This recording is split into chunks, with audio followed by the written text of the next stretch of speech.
approximately 4 to 5 years.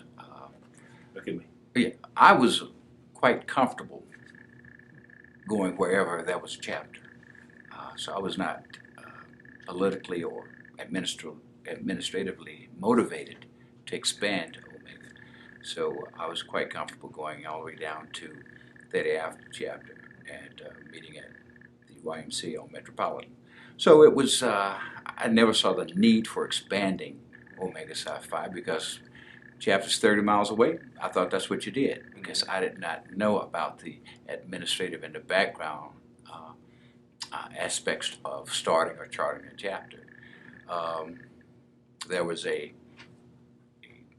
movement led by our first Basilis, Brother Bill Burrows, and Brother Earl Simpkins, a fellow Beta chapter brother, who started having meetings. Tell me about Bill Burrows. Bill Burrows was the first Basilis, and I think he was also a member of Theta Alpha at one time, and I'm not sure what was the motivation for starting one up in this area, but I'm not sure if it was because he felt the need or that the distance that we had to travel to Theta Alpha was so great that there was a need up here. But I do recall just having discussions with members of Theta Alpha when the first discussions about starting a chapter in the North Dallas area. We're offering an opportunity for brothers in the North Dallas and Crescent area to come into Omega Psi Phi and find a chapter that's close to them so that they would be active. What year were you Basilis in Alpha Iota chapter? I was Basilis in the fiscal years 1991 through 1993. How would you define the state of the chapter during your administration? The chapter had been established, and we had been established now for 2 years. We were on sound structure and infrastructure footing, and that we had officers and we had started holding regular meetings. However, we were not on sound financial footing at that time. And really, I was a draft Basilis, if you will.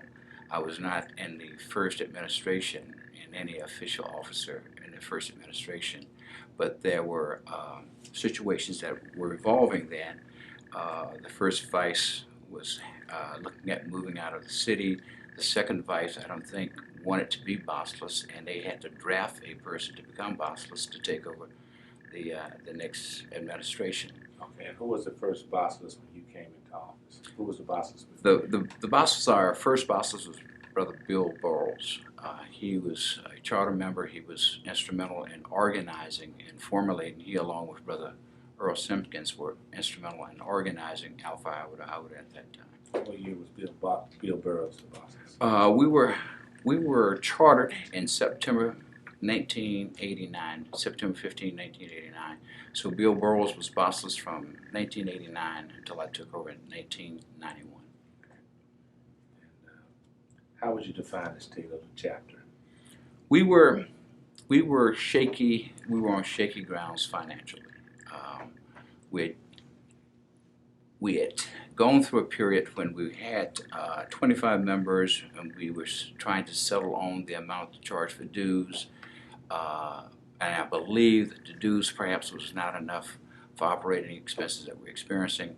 We had a bit of a situation where our monies were depleted. So my first and primary mission as coming as Basilis was to get us on sound financial footing. And what were the major accomplishments made during your term in office? Piggybacking on my previous statement about getting us on sound financial footing, I had to find an avenue to bring in capital to the chapter. We held our first African extravaganza, and the African extravaganza brought in about $3,000 net profit. It was a unique situation where we had people come out and dressed in native African garb. We had an outer portion of the banquet set up like an African village where we had vendors outside selling wares outside. Then you would go beyond the doors, and that's where the actual banquet was. It was a fashion show, modeling African fashions, dance speakers, and an African dance troupe as well. So it was an extremely successful event, successful in a number of ways, successful in getting the chapter together and having fundraising events, and successful in the standpoint that it put money in the coffers and allowed us to get on sound financial footing. So the African extravaganza was your first major fundraising event? It was our first major fundraising event and money-making event.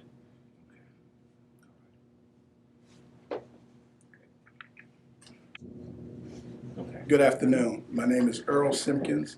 I was the third Basilis of Alpha Iota chapter, and one of the co-founders along with Bill Burrows in getting the chapter started in 1989.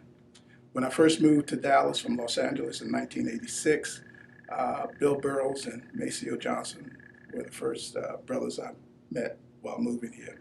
And Bill was also a neighbor, and we became good friends.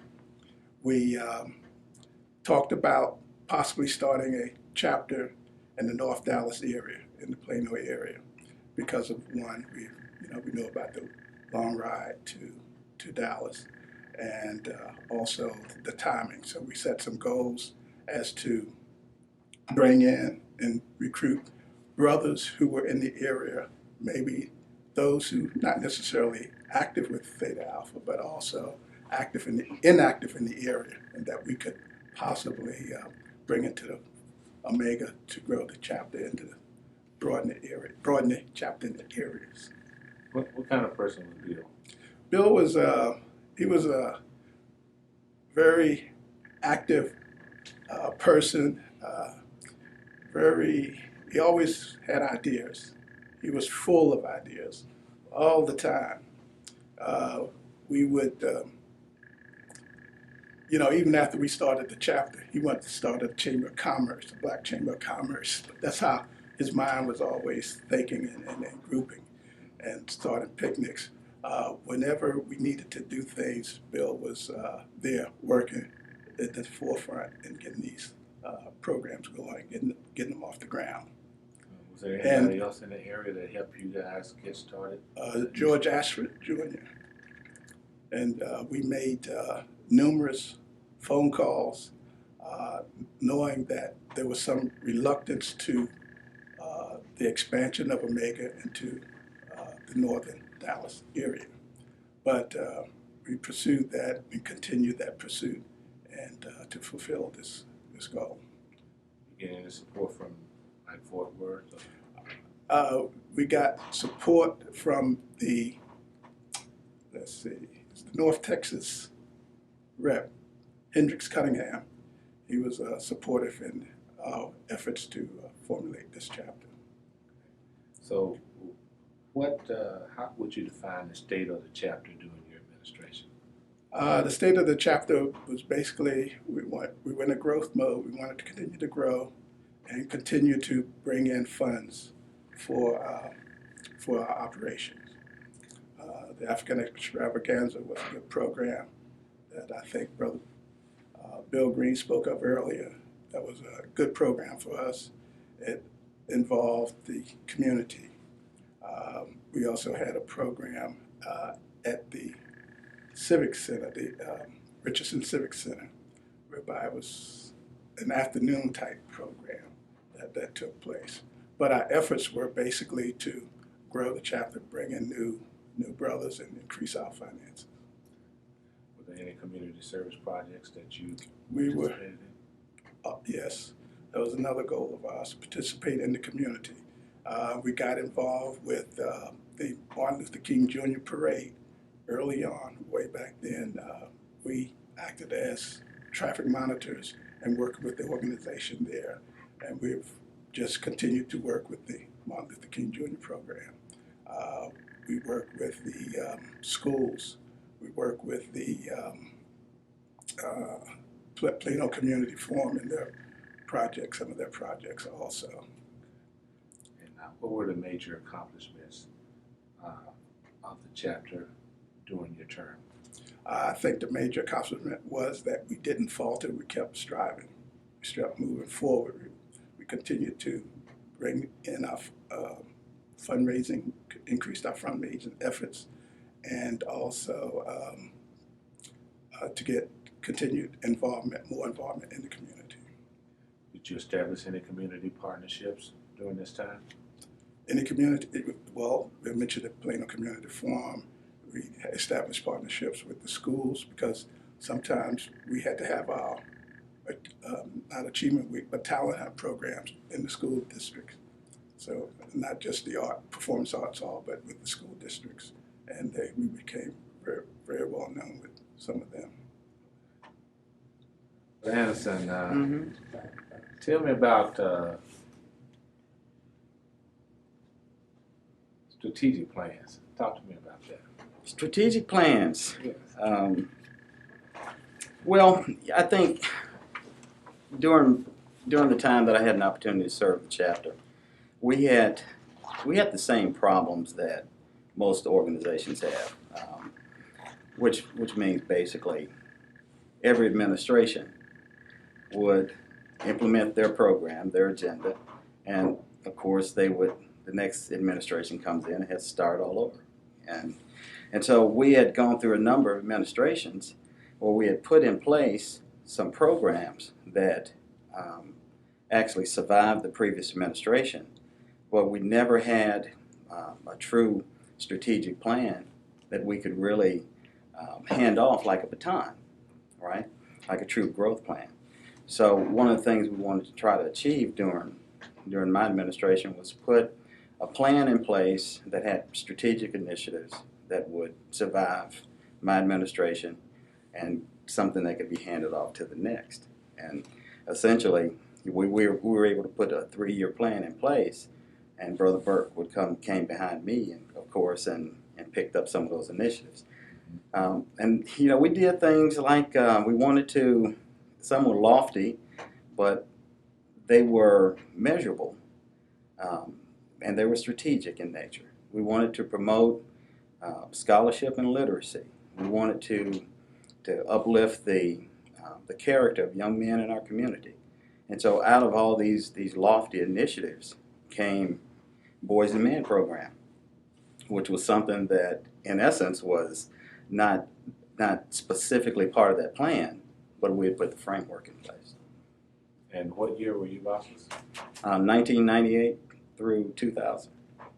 Which Basilis were you? I was the 6th Basilis, I believe. Okay.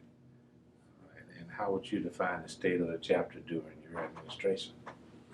Well, we were, I guess, 8 years old, 9 years old, somewhere around there at the time. We had literally gotten to a point, we'd had some successes. We had a little bit of a bank account.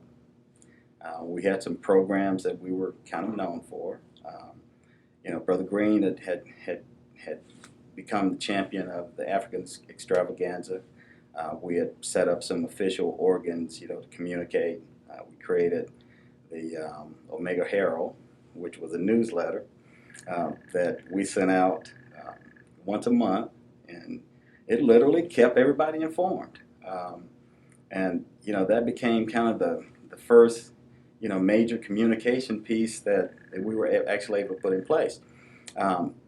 But unfortunately, really we got to a point where the brothers were kind of focused on doing the party thing, and which means they would show up for the social functions, but our mandated programs started dwindling. So I remember one time we had a talent hunt where we had more parents at the talent hunt than we had brothers. And so that's what I was faced with when I came in, where we had very, very poor attendance by the brothers at our mandated programs. So I did something that was not very popular, and we literally canceled all of our social functions, all of our parties, all of our dances. Brothers didn't like it. They didn't like me very much at the time. We had some, some pretty popular programs. But the net result of it is what was so unique. Because when we did that, we decided that we had to drive the chapter by dues alone. And we wouldn't have any other funds coming in. So we focused on membership. We had initiated and adopted a strategic plan. So brothers knew where we were going, and they had lent their concurrence to that. And in essence, what happened that year was something that was a beautiful thing. That was the first year we had this really huge, because we didn't have any other programs, we had this huge talent hunt program. And the place was packed. And we had a candidate that was an opera singer. And that young lady won the district. And that was the first district we ever won. And we've won several since then. But that was the very first one. So it was kind of a unique turning point. I think the other thing that was kind of unique at the time was prior to this time, we had been pretty much hopping around, meeting place to meeting place. We met at the Boys and Girls Club for a while. Before that, we met at the Haggard Library. Before that, we met at the Carrollton City Hall. Before that, various brothers would host meetings at their houses. Brother Norris Bishop did something for us during my administration when he secured the Legacy Bank building for our meetings. And for the first time, we had stability in a meeting place. And people all around the Metroplex knew where they could find the North Dallas Q's the second Friday of every month. We had a place, And I think that stability really kind of put us in a position to kind of turn a corner, So what would be, in your opinion, what would be the most important aspect of shaping the chapter during that time that you felt occurred during your administration? I think, one of the things that helped us turn the corner, I think having a place was important. I think having a strategic initiatives, bundled in a 3 to 5 year plan that we all knew would survive one administration so that we wouldn't have to start over. The next administration had something that they could grab and know that they were going to move forward with, with something that everybody had agreed to. So I think, the fact that, we felt better about our attendance at our own events and our support for our own events. The fact that we were able to send someone out of one of our mandated programs that had actually, won an event at the district level. It kind of validated our program. And I think that set the bar for kind of the future programming that we would do. Yeah.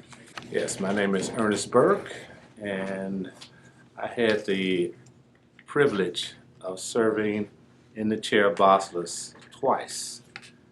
I was the sixth Basilis. Yeah. I'll back up, retake. I was the fifth Basilis of this chapter, and I was also the seventh Basilis of this chapter. And my tenure in office had a lot of different things that we accomplished in regard to what the chapter needed at that time as we were growing and developing in the North Dallas area. So I don't have a litany of things that I want to talk about this evening. I just wanted to give you a brief history of what was accomplished during that time and how we managed to get to that point of distinguishing ourselves in this North Dallas area. What were the circumstances that led you to serve twice to administration? Well, there was a number of things that were going on at the time. In my first tenure of office, I fell in line with the succession of Basilis and through our rotation of offices throughout the chapter in growth and development. And that particular term was based on just the general desire and the need to keep in succession a plan and to keep ourselves structured in that strategic plan that Harry's administration had set forth. We were looking at all of the objectives and accomplishments we wanted to. We did actually two plans. We did a short-term strategic plan and a long-term strategic plan. And that 3 to 5 year plan gave us the opportunity to put consistency back into the chapter, to work on growth initiatives, and also to just keep everything lined up with what we had planned to do in the community. Our community objectives grew not only in just programs, but in support, because we started to develop relationships within the community with various organizations.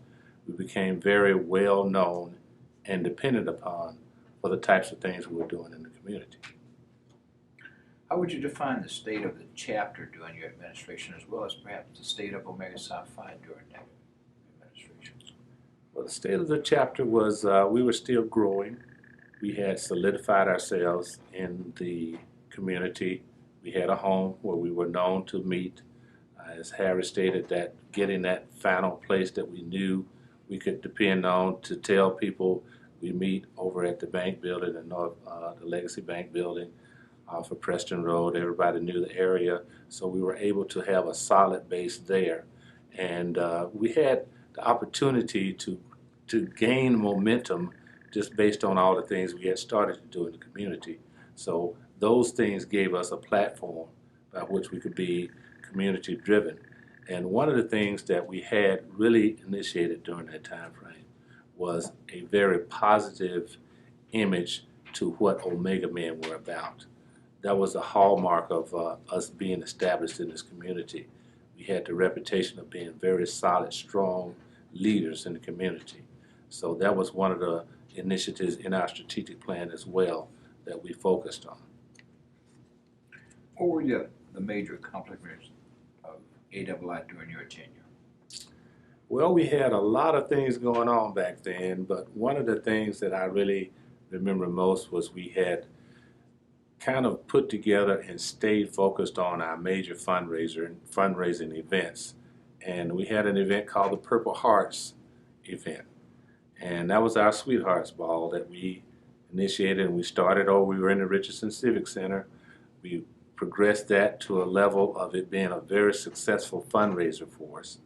We also had the opportunity to participate with the Plano Community Forum and the MLK celebration that was going on, and we established that footprint for the chapter.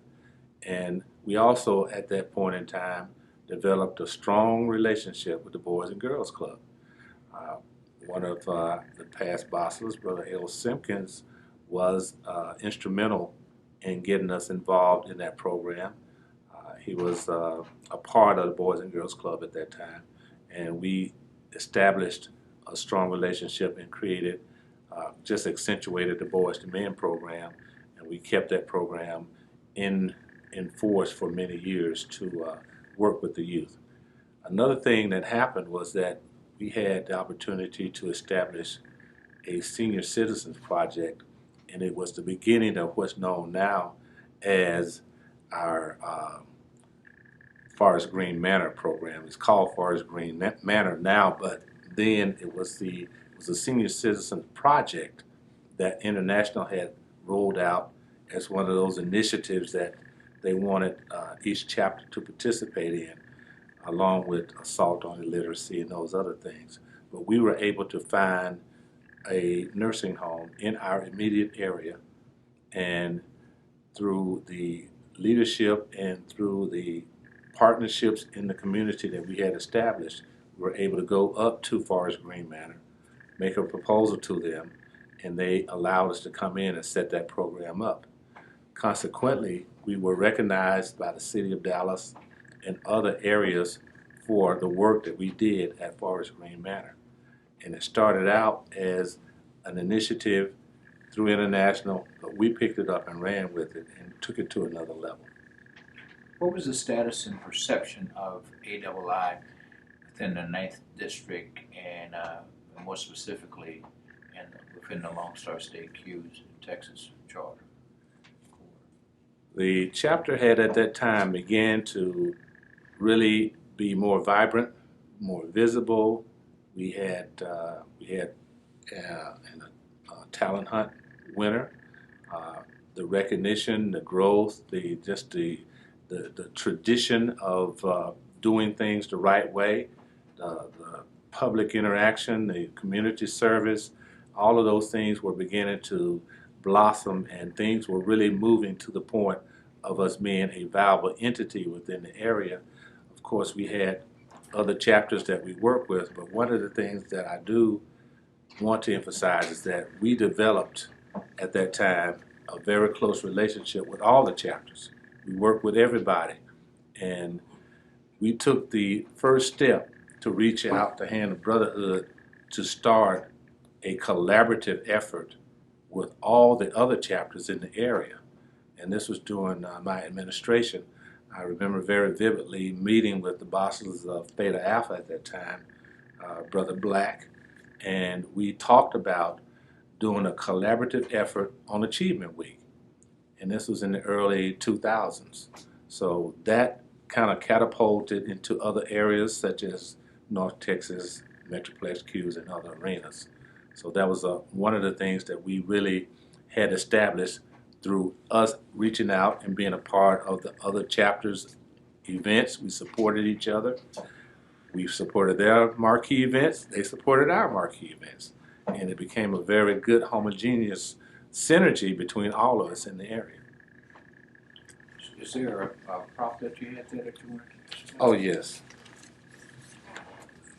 This is something that I'm very proud of and would like to show as a part of our history. This is the t-shirt that was given at the grand opening of the international headquarters in Decatur, Georgia. And real quick story on this, Brother Horace Satterfield and myself traveled. We road tripped to the international headquarters opening.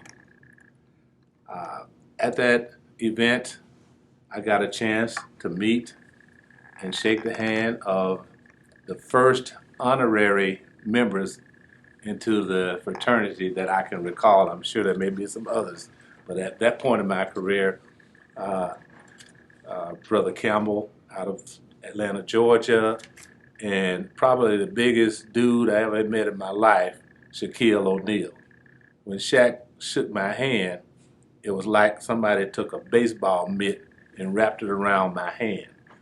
And right after we got through going through that initiation and so forth, I saw for the first time the true spirit of Omega.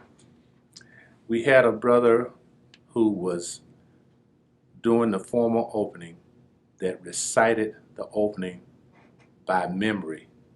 And he recited it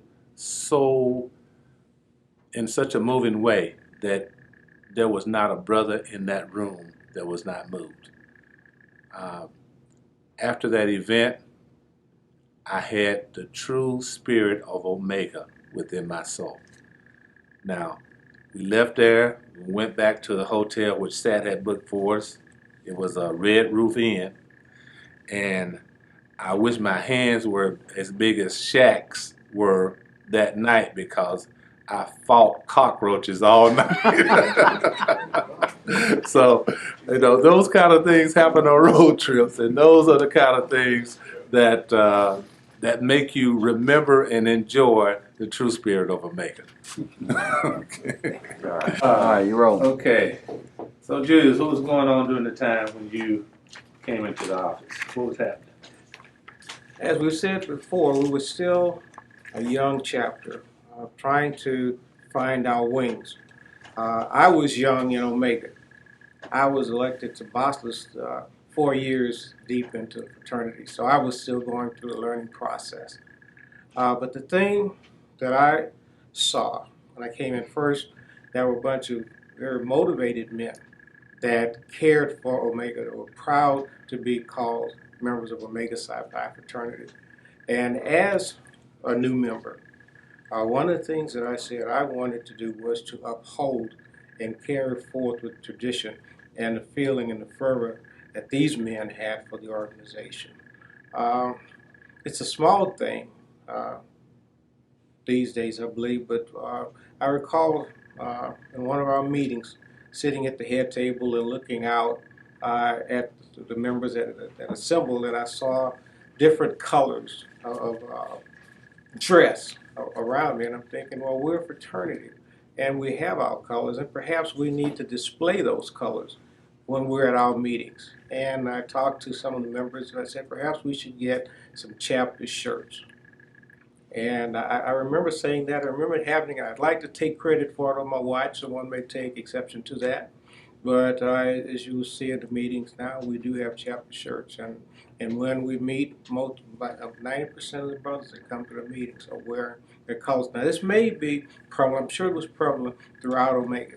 But being a 4-year member of the organization, I felt that this was one thing that was essential for us to show our unity, to show our brotherhood, to show that we were of one mind and all striving to do the best that we could for Omega. And what Basilis were you in Psi Phi? I was the 8th Basilis from 2000 to 2002. And when you came into office and you were relatively young in the fraternity, what attributes did you bring to the table that warranted the brothers electing you into that position? I think that the attributes that I brought to the chapter as Basilis, one, to have a vision of the purpose of the organization and a respect for the dignity and the history. One thing that I noticed with the men that I had the honor of participating with in this organization was that they cared about the organization. We had established a presence in the community. We had taken steps through the efforts of Brother Harry Anderson, to develop a strategic plan. And so, as I said before, being new into the organization, the thing that I wanted to do was not foul up the momentum that we had begun to build up in the community, and also the respect that we were beginning to gain throughout the community as a new chapter in North Dallas. So my platform was to keep the momentum going, to find ways to build upon the efforts of those men that had preceded me in this office. One thing that I noticed that the men were seeking was accountability and trust for their leadership. During the time that I had assumed office, and just prior to that, there had been some disappointments in other chapters where funds had been misappropriated. The brothers' trust in their leadership had been damaged because the integrity of the men that were holding those offices had let them down. And so one thing that I wanted to do as bosses was to ensure that the members of Alpha Iota Iota was able to put their trust in the leadership of the organization. And that would begin with the executive board, that we would be one body, one voice that would then speak out to the chapter, to the inner chapter, and that there would be unity among the executive board officers. That leadership and that unity would then transmit itself down to the members of the organization, and then extend from that out to the community as one body, one voice, representing Omega Psi Phi in the fraternity in a very positive manner. What community service projects were a part of the time of your administration during?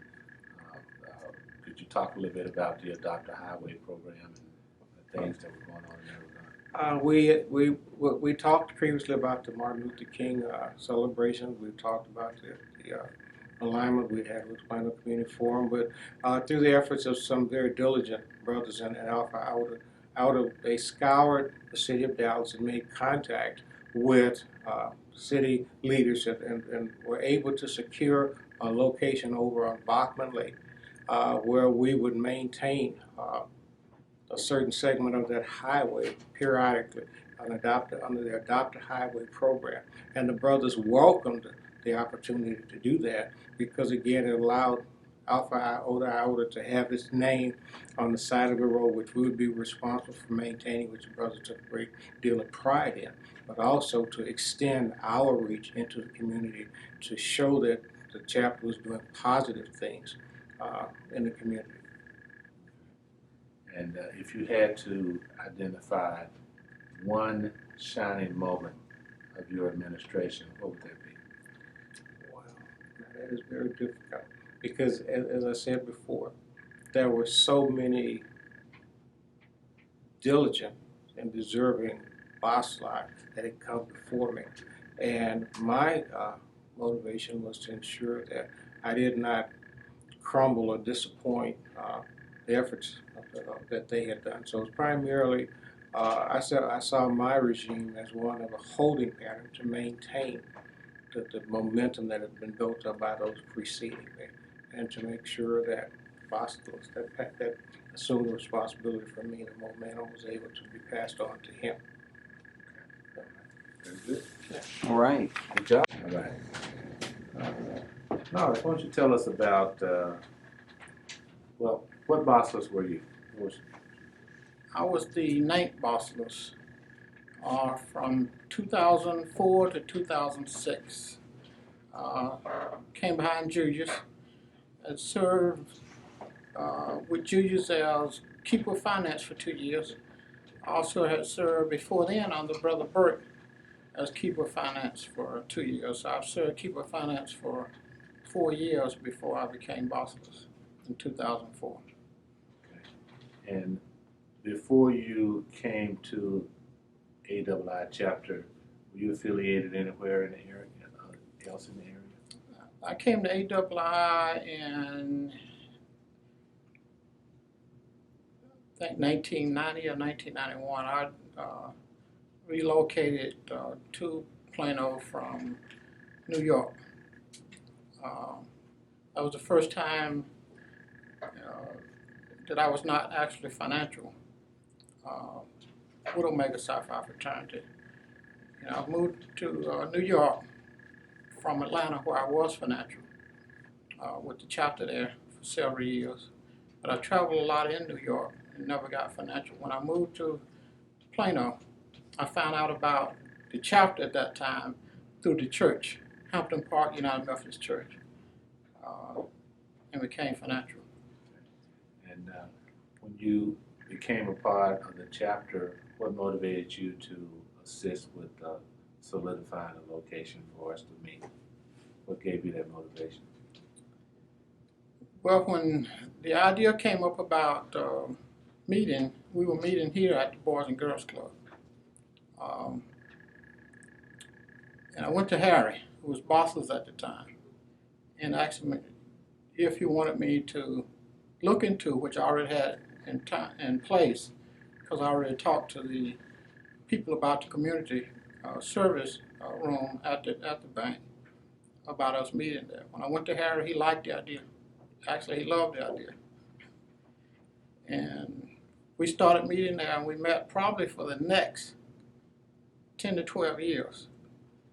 That the bank let us meet there at no cost.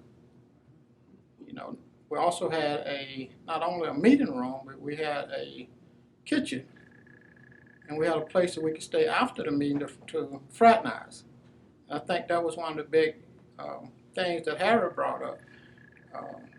Not only during the meeting, but we could stay after the meeting.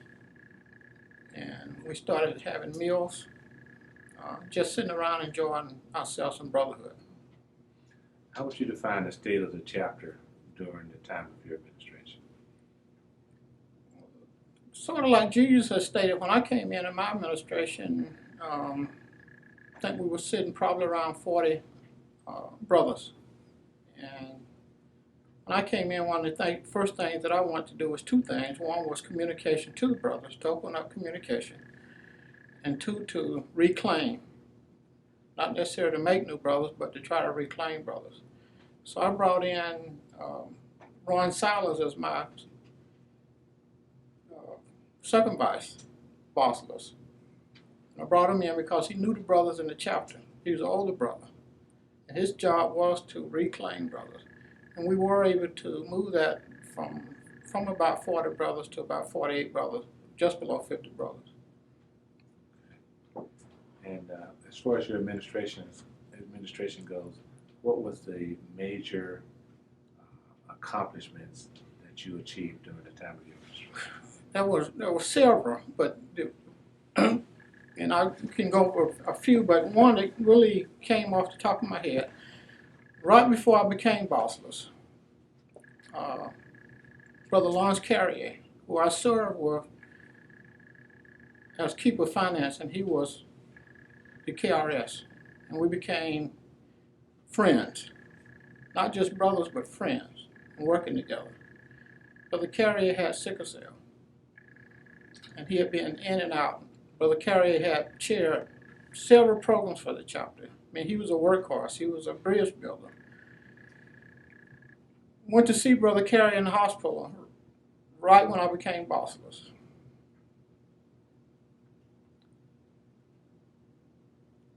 Doctor had told me that he wasn't going to make it. He and I had probably one of the best talks I've had with a brother. And I knew at that time, from that conversation, he wouldn't make it. He died within the first month of my apostleship. What we were able to do as a chapter was to assist his wife several years after then. But more than that, we was able to raise money for his two daughters to set up scholarships for both daughters. One of the great honors we did for Brother Carrier during my administration as Basilis, I came to the chapter and asked the chapter to rename the Brotherhood Award without any hesitation. That motion passed right away. And to this day, we have the Lawrence Carrier Brotherhood Award. And some of the brothers in the chapter probably don't understand what that Brotherhood Award meant. I understand it quite a bit. Behind Brother Burke, who was the first recipient of the Lawrence Carrier Brotherhood Award, I was the second. And to me, that award stands out more than Omega Man of the Year, which I had the pleasure of receiving Omega Man of the Year 4 consecutive years for this chapter.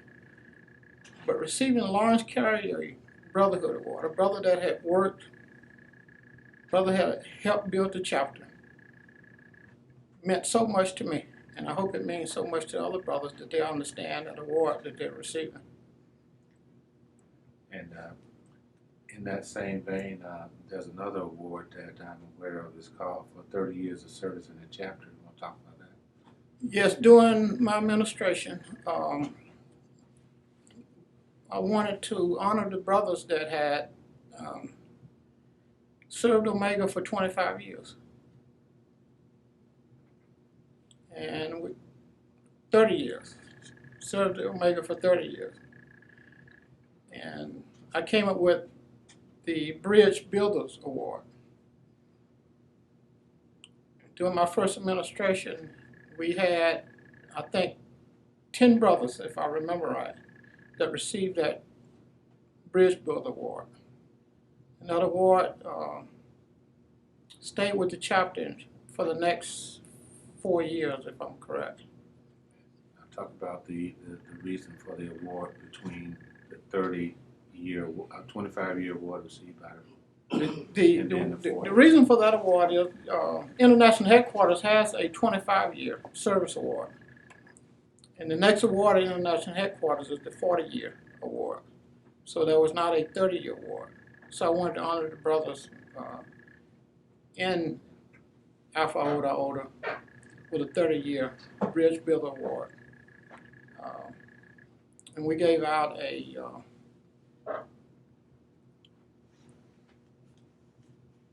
can't remember exactly what type of plaque it was, but we got a plaque to each brother and gave out the contributions in the years for each brother during the ceremony, and that was handled during our Christmas ceremony. And last but not least, we talked a little bit about the first annual chapter worship service. That first annual chapter worship service, another idea that came across to me. We had two brothers in the chapter at the time, Brother Frank Bradford and Brother Derek Lewis, that were ministers. And I went to both of those brothers. Frank was the chaplain, and asked them if they could put together a chapter worship service. Not when we visit a church, but we put on our own worship service. Brother Bradford and Brother Lewis took on that task. And we had that during our memorial, right before our memorial service. And from my understanding, we had a great service. We had the chapter worship service that morning, then we went to the memorial service that afternoon. Brothers talked about that, I know, for about 2 or 3 years. One of the things we did, Brother Chester Anderson, who's gone on to Omega chapter, we had one fundraiser. We continued to chapter was doing okay, but we continued to raise money for scholarships. Generally, up until now, we'd only given out one scholarship that was about $1,000, and we was trying to increase that. So we had the Sweethearts Ball, but we wanted another fundraiser. Brother Chester Anderson came up with the idea of having a cruise raffle. Brother Anderson, as I stated, has gone on to Omega chapter. So he initially wanted to do the Tom Johnner cruise raffle off 2 tickets, but when we checked into that, it was too expensive for us. So we went to Carnival and received a certificate for 2 tickets that we could raffle off. And I believe during that first raffle, we generated in net profit about $8,000 for the chapter, which really stepped us up on the financial side. All right. Action. Okay. All right. So, Brother Poe, what Basilis were you in the line of Basilis for the chapter? Number 11, I actually followed Brother Michael Hartman from, I served from 2008 to 2010. And how would you define the state of the chapter when you came into the office of Basilis? Actually, I would like to state the state of the United States. At that time, actually 4 years ago, we had a black brother that had the possibility of becoming president, and now it was actually President Obama. So I would say at that time, whatever activities were happening within the chapter, it was a bigger picture happening in this country. Having a black president that was elected in November of 2008.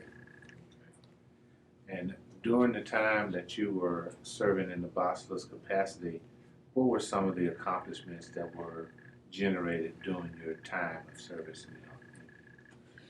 We're always looking for new ideas for fundraisers. We did, as Brother Bishop alluded on, the cruise raffle. That fundraiser was still pretty much successful. However, we needed more funds for scholarships, so we partnered with the Deltas of Collin County, and which was called the Denim and Diamonds. Pretty successful event. Partnered with a sorority, which I think at that time they had roughly like 175 members, to our total of 55 to 60 brothers. But our brothers came through as far as selling those tickets, and each organization raised in excess of $4,000 net, which went directly to our scholarship. In that same vein of scholarships, what other activities from the standpoint of district related that you have occurred during your administration? There was a talent hunt recipient that went on Yes. again to. Again, during my tenure, we actually took our scholarship, our talent hunt winner to district. We had one that was taking place in Shreveport, Louisiana. Second took place in New Orleans. Of course, New Orleans was well, we took it all. AII. Actually, Amani Handy took that competition and we took her all the way to the Clave. Very successful talent hunt. And AII has always come out with excellent talent in this area, always. And in line with the scholarships, there was a very high number of scholarships awarded during your administration. You want to talk about that? Well, like I said, our fundraisers, the monies from our fundraisers go directly to scholarship. So the first year, we were able to issue 7 to 8 scholarships. Second year, same number. So I would say for those 2 years, we issued in excess of roughly $16,000 in scholarships to 14 to 15 kids. And actually, my daughter was actually one of the scholarship recipients that first year. And actually, she received monies from the district level based on what she's done in school. So, and I should say now she's a 4th year at Hampton University. I'll be graduating in 2013. And I understand she's also an honor student. Absolutely. But one of the things I wanted both of my kids to expose were Omega men at work. And so I made it a point to bring both of my kids around the brothers to say, hey, this is what we do. What they see on campus is probably the same thing we do in our community. So it's very important for them to be around men that lead in the community. Okay. Now I want to circle back on that same thought because another thing that you did during your administration had a lot to do with awarding young students through academic success the ability to achieve financial rewards at through the Boys and Girls Club at the Christmas recognition. Why don't you talk a little bit about that as well, because that program really got legs up under it during your administration. Yes. I have to credit Brother Ernest Burke on that Christmas celebration. But we did have monies for grades, recognizing kids for what they do in the classroom. And so each year we issued roughly $25, $30 a piece to 20 kids per year. But again, I can't take credit for that. I credit the brothers within the chapter to help that go. And One brother cannot do this by himself. And if you had some words that would describe what you feel is something that could be passed on to the future generations, how would you describe your work in Omega to motivate other Omega men to achieve, to strive for high aspirations? I think all we have to do is go back to our founders. Everything that's written is spiritually driven. And so the word integrity, holiness, with character, all those things drive me to be a servant in Christ. Good job, brother. And I start thinking about it. Okay. Brother Marvin, what, in terms of succession, what Basilis were you within the AII? Well, I would believe I'm the 12th Basilis. I like to be known as the Centennial Basilis because I happen to be Basilis during our 100-year centennial, which involved a lot of activities at the international level.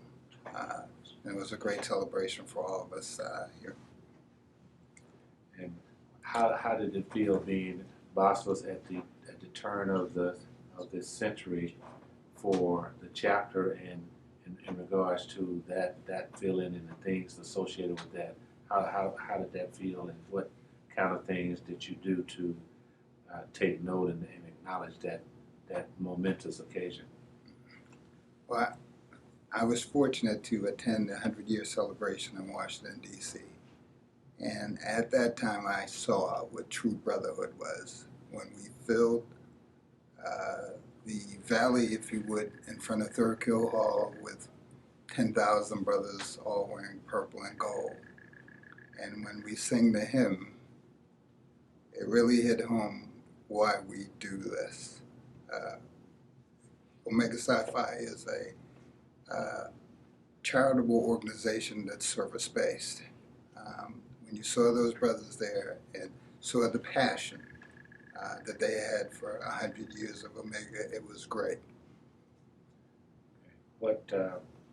How would you define the tenure in your term as far as the state of the chapter during your administration?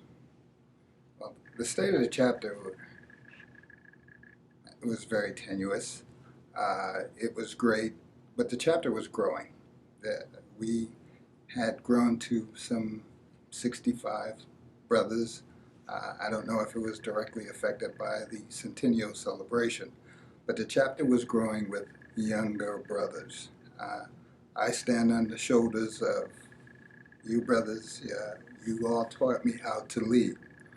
But the chapter is growing in a way where younger brothers want to be empowered and then are willing to affect the chapter and our goals. So it was quite tenuous trying to balance the goals that were set by the previous 11 boss live before me. But young brothers want to be motivated. So it was a give and take situation. I think I was the first boss list to empower them.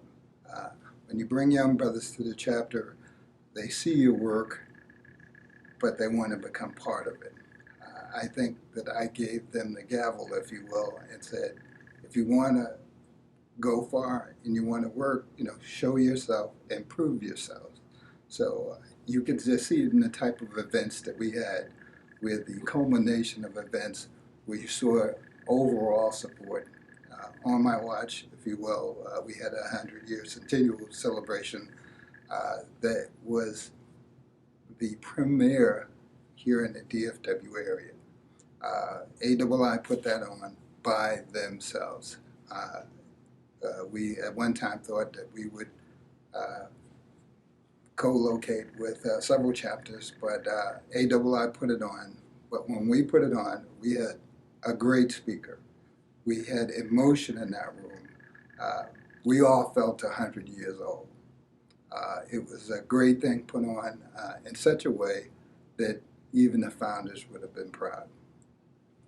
Did you take from that momentum and you being the Centennial Basilis, which is what I refer to as the Centennial Basilis, if you take from that emotional, uplifting movement at that time, how would you project that on to the safekeeping of the younger brothers you mentioned earlier for their appreciation and understanding of those shoulders that you mentioned you stood on?